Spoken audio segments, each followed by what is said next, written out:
जय महाराष्ट्र मंडळी. संतोष देशमुख यांची गत 9 डिसेंबर रोजी निर्गुण हत्या झाली होती.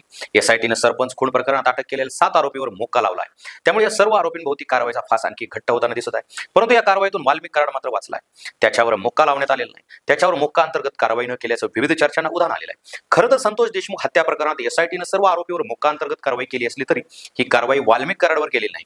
कारण अद्याप वाल्मिक कराड याचं नाव संतोष देशमुख हत्या प्रकरणात समोर आलेलं नाही. पोलिसांनी वाल्मिकला सरपंच खून प्रकरणात अटक केली नाही, त्याला 2 कोटीच्या खंडणी प्रकरणात अटक केलेली आहे. अद्याप वाल्मिकचा सरपंचाच्या खुनाशी थेट संबंध आढळला नाही. त्यामुळे वाल्मिक या कारवाईतून बचावला आहे.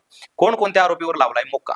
एसआयटीच्या वरिष्ठ सूत्रांच्या माहितीनुसार विष्णू चाटे, सुदर्शन घुले, जयराम चाटे, सिद्धार्थ सोनवणे, प्रतीक घुले, सुधीर सांगळे, महेश केदार या 7 जणांवर मोक्का लावण्यात आलेला आहे. बीडमधील सर्वपक्षीय नेत्यांनी या प्रकरणी आरोपीवर मोक्का अंतर्गत कारवाई करण्याची मागणी केली होती.